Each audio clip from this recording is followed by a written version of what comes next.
Welcome to the Market Day Europe, brought to you by Titra and Bike Europe. In the next 30 minutes we will update you on the European e-bike and bicycle market.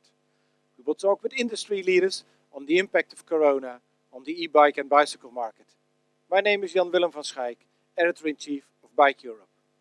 Today I will address two main topics. First, the market situation and supply chain issues. And second, recent developments on ISO standard and type approval. The Corona crisis resulted in a rollercoaster situation for industry and retail. Almost all trade shows were cancelled this year or switched to a digital concept. Also, Taipei Cycle developed a digital format next to the physical show to keep in touch with the industry. The next edition is scheduled for March 2021. A big challenge was also the all-new position of cycling in mobility. But more about that later. 2019 ended in a positive mood. 2020 started with a good market outlook, although the first signs were already coming from China that factories were closing and supplies might get disrupted. Mid-February, the German Industry Association ZDV already reported that 80% of its members had delivery delays. These were resulting in reduced economic activities. The ZDV survey also found out that about 30% of the respondents expected delivery delays between 1 to 3 weeks. More than 60% expected even 4 to 6 weeks. As soon as the first lockdown was announced in Europe, production and assembly orders in Asia were cancelled. Amidst these developments, reports came in from Giant and Merida that it was almost business as usual in China. For Decathlon China, bicycles were the most wanted product once they were allowed to open their shops in Chinese cities. Some European cities started to roll out pop-up cycling lanes to facilitate an increasing number of cyclists on their streets who did not want to travel by public transport. This was only a prelude of what was going to happen. Once the stores reopened, there was a rush for bicycles. Demand was so high as many non-cyclists were looking for a safe means of transport. The combination of temporarily closed factories, cancelled orders and the rush on bicycles caused a major disruption in supply. This situation is not over yet. Some even wonder how long it's going to take before the industry has filled the gap again. In August, the chairman of Europe's largest retail organization, the ZEG in Germany, sent out their outlook for 2021. ZEG chairman Georg Honkamp expected that the supply chain constraints next year would be even a bigger challenge. He said, "Normally our production runs until April, but for next year I anticipate we will have to continue until July or even August. Otherwise, inventory levels will be too low." Immediately after the first shops were allowed to reopen again this spring, the market reported a huge increase in demand. One of them was the Dynamo Retail Group in the Netherlands. They were one of the first who reported a hike in bicycle sales. The 349 shops who participate in their monitor group reported a sales increase of almost 44% in May. But that wasn't all. In June, this figure went up to more than 50% for the whole month and 29% for the first half of 2020. Also, these succeeding months, the sales results followed the same trend. In Germany, the market also got overheated soon after the shops opened again. The German industry organization ZDV released sales figures over the first half of 2020, showing a 15.8% increase in e-bike sales. According to the industry organization, the total market volume of e-bikes and bicycles combined in the first half of 2020 was 3.2 million units, and that's an increase of more than 9%. The largest cycling retailer in the UK, Halfords, posted a 46% growth in cycling sales at the end of September, compared with the same period last year. This report came after Halfords' previous announcement of a 230% year-on-year increase in e-bike and scooter sales. In such a situation, supply cannot meet demand. Mid-October, The Guardian already wondered if people would be able to get the much-wanted kids' bikes at Christmas. Kids' bikes as a Christmas gift is the big thing in the Anglo-Saxon countries. The Guardian warned that shops would run out of stocks very soon. It has become all the more obvious that the bicycle industry enjoys an unprecedented increase in sales. Cycling is also on top of the agenda on all political levels. For the first time, it is seriously being discussed as a solution for many health, environmental and congestion problems that cities are facing. But also the European Commission is concerned about current problems in the industry resulting in bike shortages and the benefits of changes in production patterns. However, the question is whether the international e-bike and bicycle industry has an answer to this cycling boom. The necessity to make the supply chain more flexible has been addressed for some years now. The industry did initiate a series of programs to solve supply chain constraints, but it's all too little, as became all the more obvious in the past months. The problem even attracted the attention of the European Commission. In a recent webinar, EU's Executive Vice President Frans Timmermans expressed his concern about current problems in the industry of bike shortages and the benefits of changes in production patterns. Timmermans said that the current shortage is caused by the fact that components are made in China and that bicycles are assembled in Europe. It's emblematic as one of the problems we have as Europeans with our economy.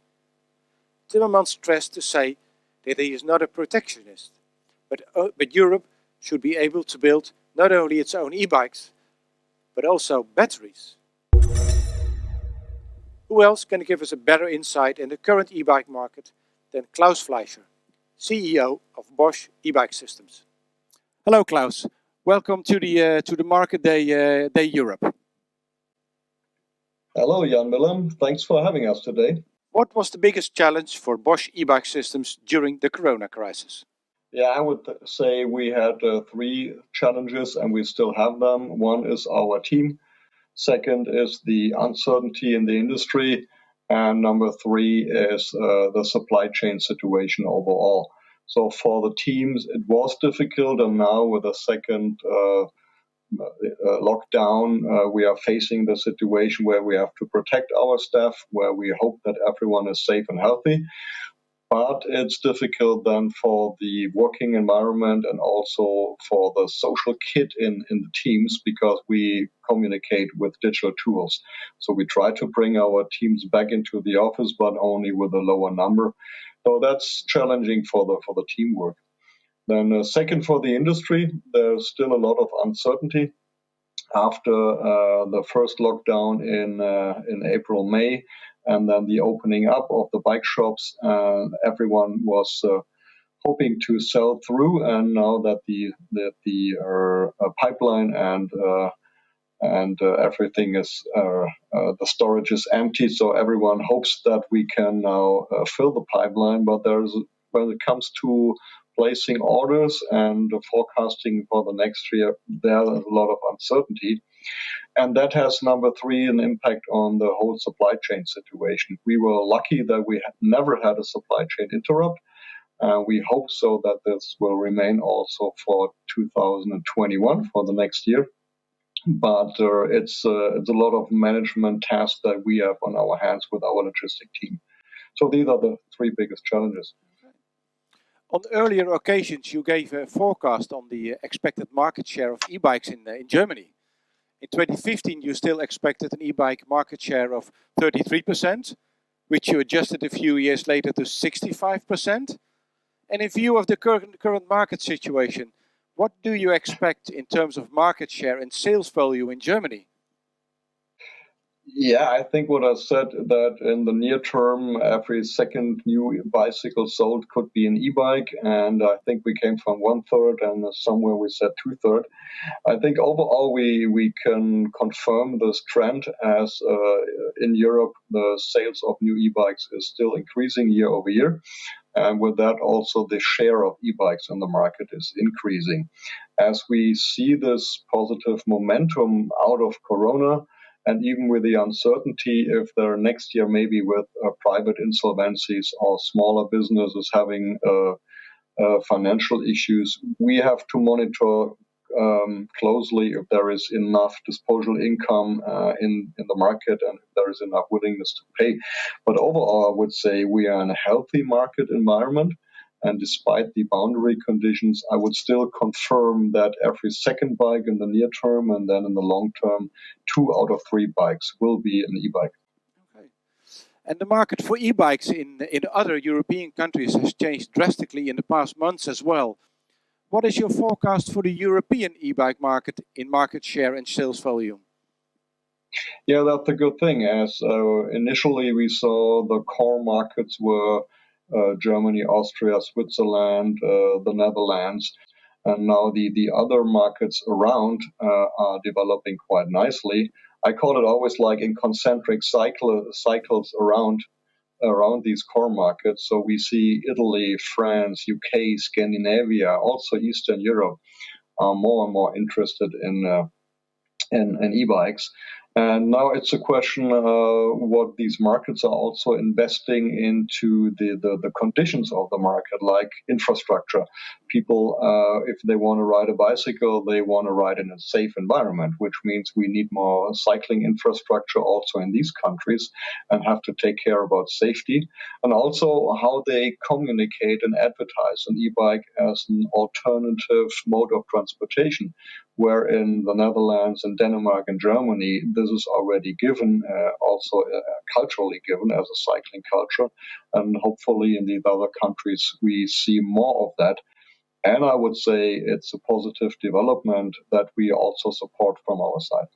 Okay, and if you can give a sequence of importance of countries around those core that core market you explained, what is the first and the second and the third most important country for you concerning e-bikes?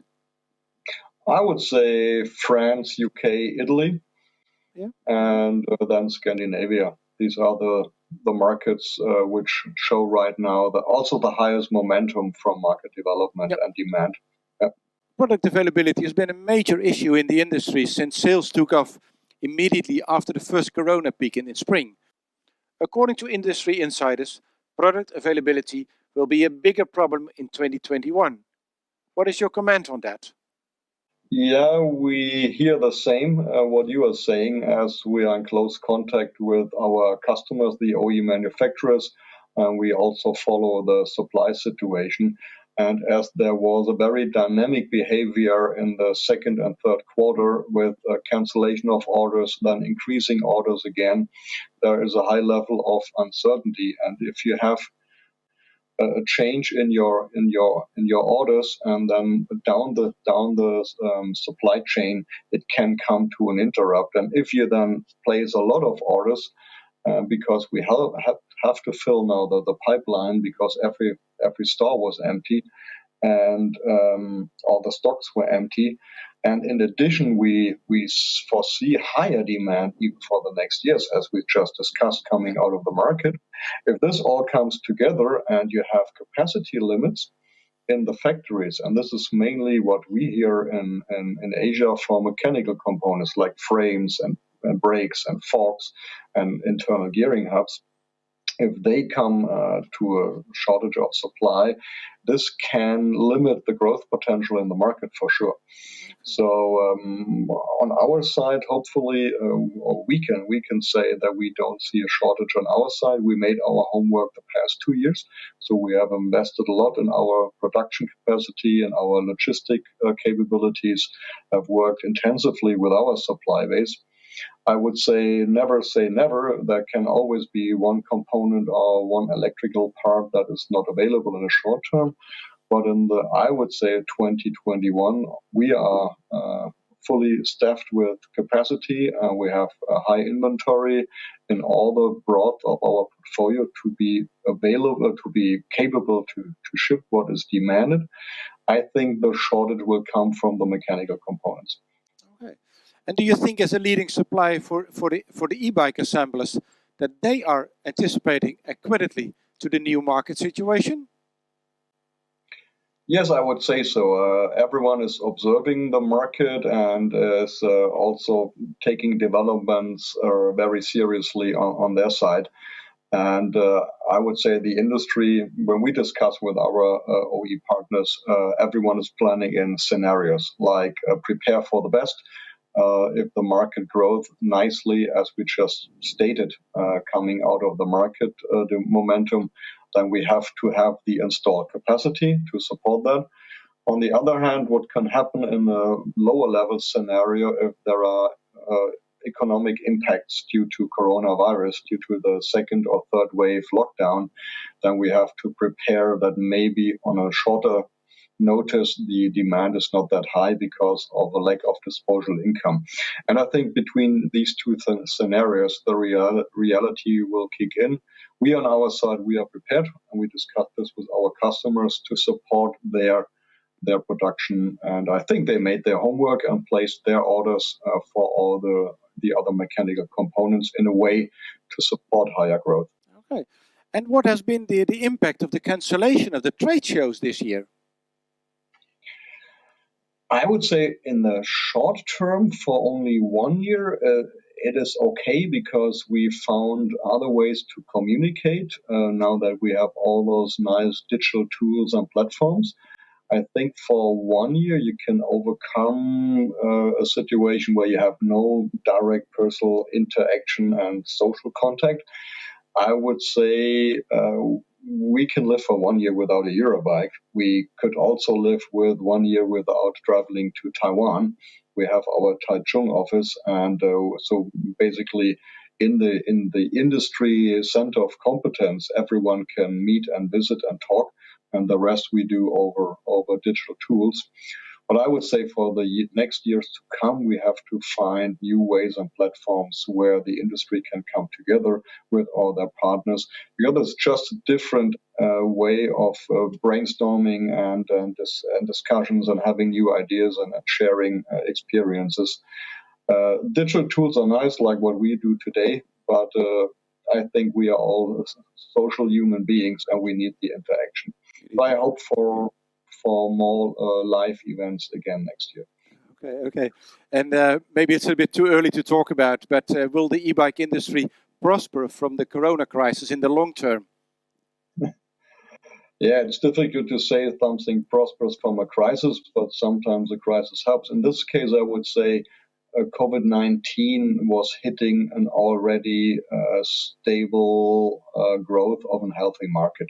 We saw a short interrupt in the second quarter. We recovered pretty quickly as an industry to go together with everyone and the supply chain and in the value chain. I would say there is a huge momentum coming out of the changes in society, though the mega trend to new mobility solutions, and the e-bike is here the number one mobility solution. So with that, I would say Corona showed us only what is possible in our cities with changing infrastructure, with building very fast bicycle lanes, pop-up infrastructure. And if the societies, and especially the city, the urban planners learn from that, I would say it was for the better for cycling because it showed the potential of bikes and especially of e-bikes. Okay, Claus. Thank you very much for the interview. Thank you very much for your time. And well, I hope to see you at the next Taipei show, Taipei Cycle Show, or the other industry gathering. Yeah, Milan, thanks for having us. Have a great day. Okay, thank you. Bye-bye.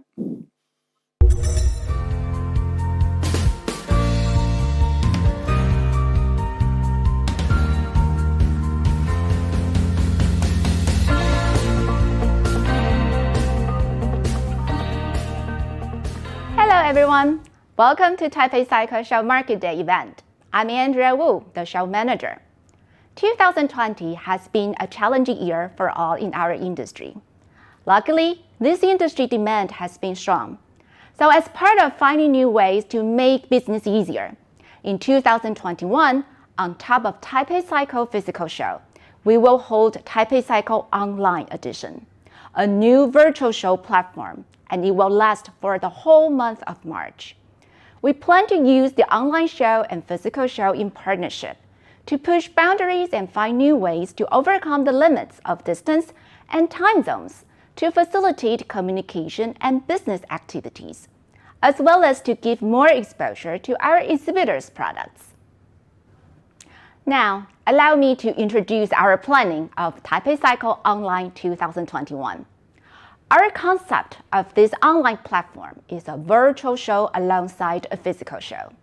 This platform provides flexibilities to exhibitors and buyers. It lasts 1 month long and offers 24 hours a day access to global B2B buyers. This is also an online networking platform for exhibitors and buyers to interact without any limitations from differences in country and time zone. We also have online to offline integrated marketing services to help increase brand awareness for exhibitors. Customized services such as TTS Match System will facilitate business meetings between exhibitors and buyers. In short, Taipei Cycle Online possesses 4 elements, including virtual display, networking between exhibitors and buyers, experiencing show activities, and exhibitors are able to access to a visitor's insight report. Now I would like to go further about our new TTS Match System. Through this system, exhibitors are able to schedule meetings with registered buyers online without limitations. Buyers who would like to be in this match system shall register and then evaluated by the organizer to see if they are qualified.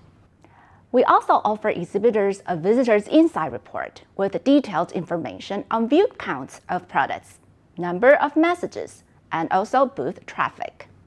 Since Taipei Cycle 2021 will be held in both physical and online editions, we will also set up an online show corner at our physical show to extend the exposures for virtual show exhibitors, so that our visitors attending the physical show can check out the online platform as well.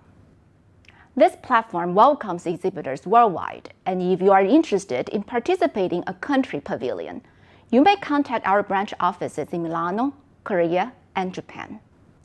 Now let's have a peek on our online platform and see how it works for exhibitors and visitors. In the beginning, you can access to trends, live stream events, and forums in the lobby. Further, you can go to different halls, such as e-bikes or bicycle accessories or complete bicycles, by clicking on product categories. Next, you'll be guided to the exhibitor booth, which supports 3-dimensional environment. Now let's see a simulation of the demonstration. And there's much more about Taipei Cycle Online coming up. If you want to find out more information, welcome to visit our official website.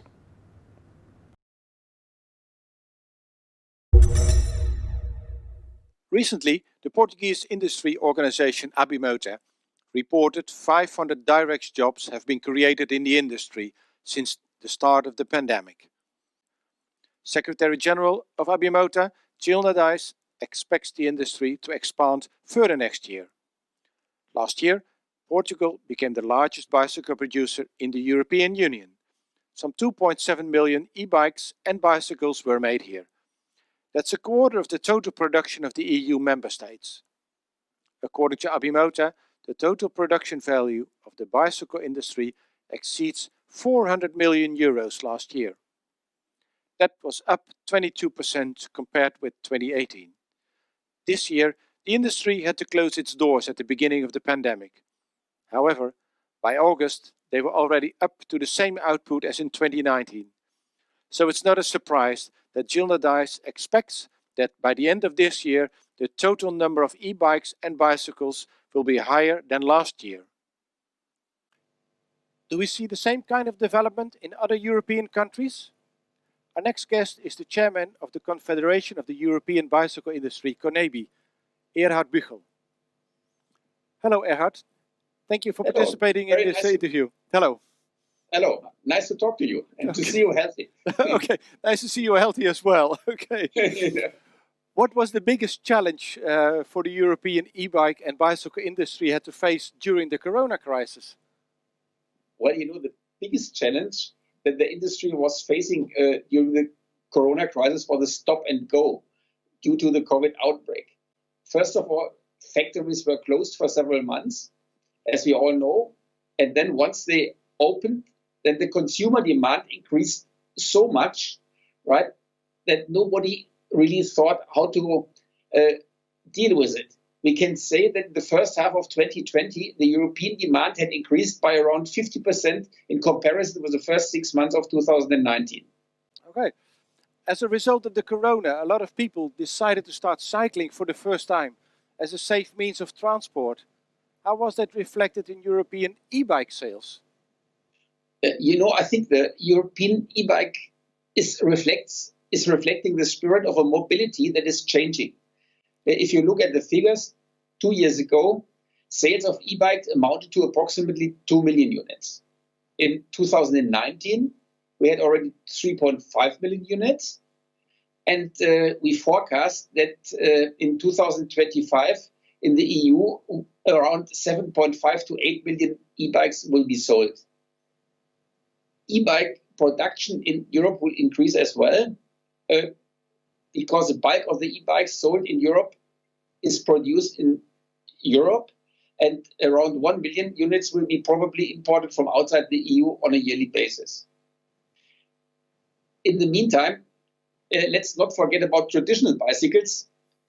Sales were decreasing before the COVID-19 outbreak, but the economic effects linked to the pandemic could stabilize the number of sales to 16 to 16.5 million units sold annually for the next 2 to 3 years. In my opinion, the total market, which we are now talking for the next years about the EU 27 and the UK for bicycles and e-bikes in 5 years could reach about 24 to 25 million units from 20 million units that we have seen in 2019. Okay. The lead times for e-bikes and bicycles are increasing rapidly. It looks like the European bicycle industry has difficulties to anticipate on the new reality, with much more sales than ever planned, plus supply chain constraints. For how long will this impact the business? Well, first of all, I think when we take into consideration the growing sentiment and perplexities related to the urban mobility, it's not surprising that the COVID-19 has given a great boost to cycling. What is really astonishing is the dimension of such boost. In my opinion, cycling will continue to grow. And I think that we have entered into a structural change. When national governments and local authorities have raised their attention on cycling at European level, the European Commission has sent very positive signals. And in a recent study by the Deutsche Gesellschaft für internationale Zusammenarbeit, GTZ, and the World Economic Forum, 50% of the experts involved expect cycling to be the dominant mode in future urban mobility. And the problem what we have now that we have been a little bit caught by the demand which we never expected, and this situation was not foreseeable. And I can tell you, just from me as a producer of components, it takes time to increase the capacity. I mean, to increase capacity by 50% in a short range is not possible, because it takes time and a considerable amount of industrial investments, and we have to buy new machines. What we can do and what we are doing, we are stretching and increasing the productivity by maximum 50 to 20% in a short time. And I think this is happening. I must say I'm very proud of such a flexibility, which is due to the fact that in Europe we have more than 900 small and medium-sized enterprises and with 120 green jobs. And all these enterprises are now running at full capacity, and they are doing overtime. They are sometimes even working on Saturdays in order to cope with the big demand. This is a very positive picture, and we are working in synergy with the other global players to improve our response to the growing demand. The problem what we are having is, or the problem what the industry is having, that to a certain extent the supply chain from Asia does not cope at the moment with this. And what are you going to do to solve, what is the European industry going to do to solve that problem? First of all, that what we can do in Europe, we are doing, and I think also a lot of parts are now being repatriated for the production in Europe. And at the same time, we have to look that the Asian suppliers also understand that they have to invest and to shorten the current lead times. I mean, at the moment, the current lead time from Asia is sometimes up to 10 months. And this is really a problem. In this regard, I take this opportunity to announce that the World Bicycle Industry Association, WBIA, and the World Federation of the Sporting Goods Industry are jointly organizing on December 2nd a high-level webinar about the bike market outlook and perspectives, with industry interventions to discuss the current capacity framework.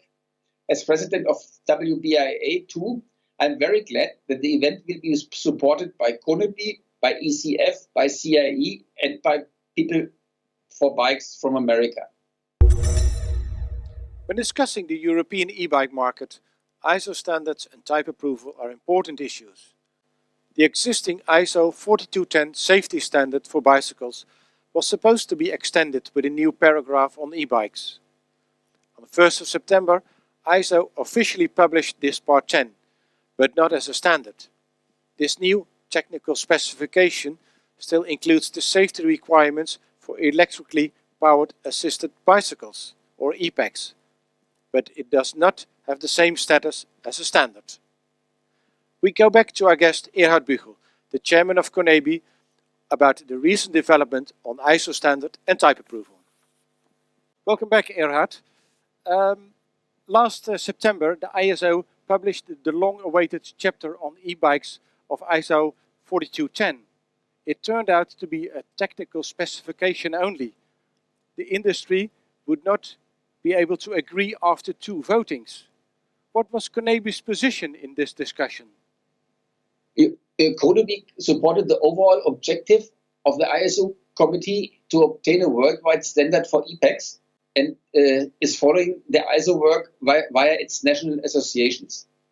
It is really regrettable that ISO TS 4210-10 has not become a standard, but nevertheless, we are glad that the efforts regarding the preparation of a worldwide standards have resulted at least in the publication of a technical specification. All the important requirements that are necessary to bring an e-bike to the market are content of the ISO TS 4210-10. Yeah, but can the e-bike industry ever expect an ISO standard, or do they have to live with EN 15194 in Europe? Well, in general, a technical specification is valid for several years. We hope that in this time, ISO TS 4210-10 becomes a well-established technical specification all over the world, and that it can be transferred to an ISO standard in the future. Anywhere, EN 15194 is a very good European standard, harmonized with the EU Machinery Directive. ISO TS 4210-10 is in many parts very similar to the FN 15194. Okay, but how will this impact the e-bike industry? The fact that the industry could not decide after 2 votings.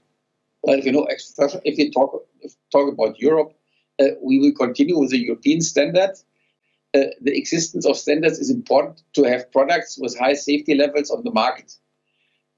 There are other countries with their own standards on different development levels. So one standard that is valid for the whole world would be desirable for the e-bike industry.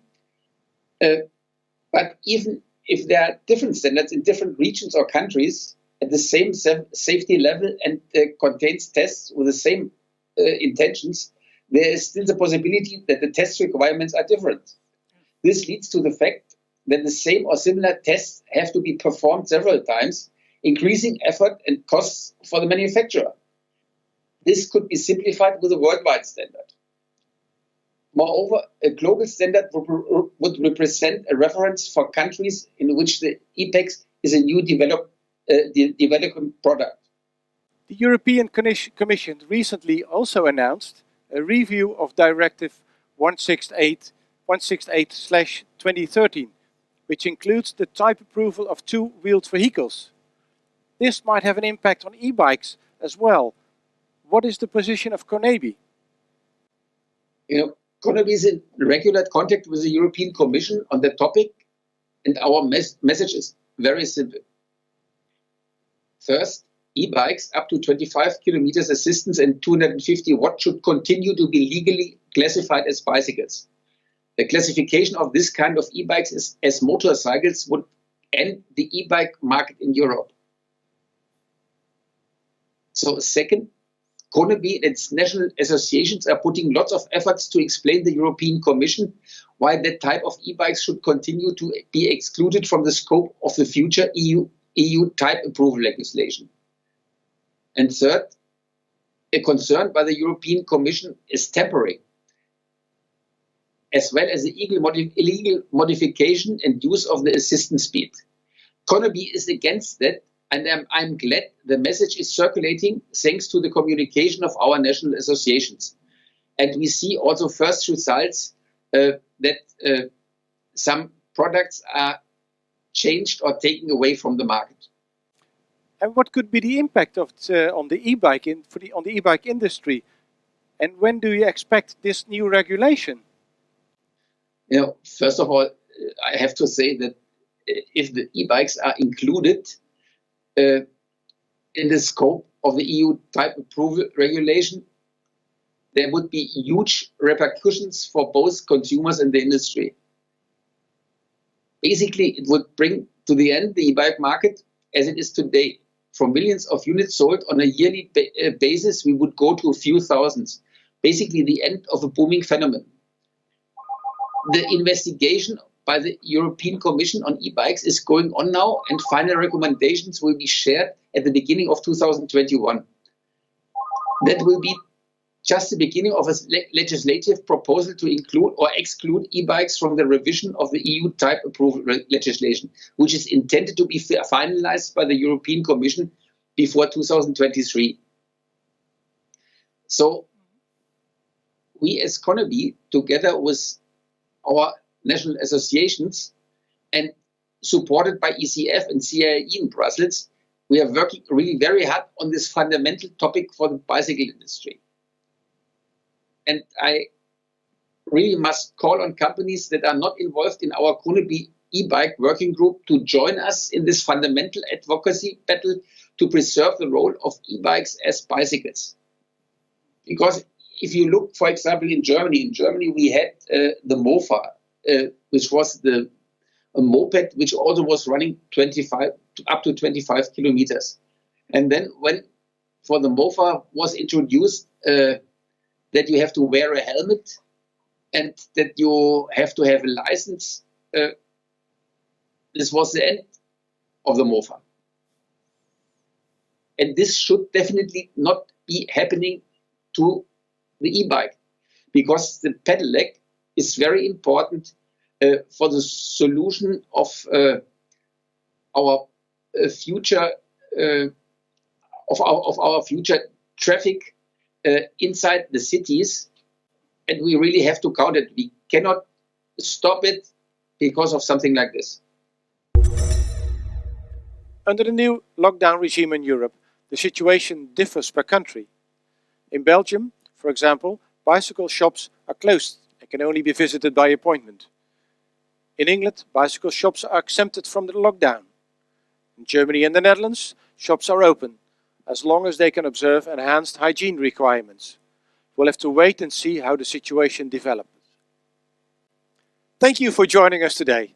Looking forward to meet you all at the next industry gathering, hopefully in Taiwan at the Taipei Cycle Show, physically or digitally, from March 3 to 6.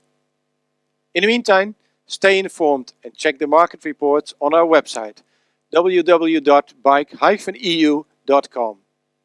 Thank you.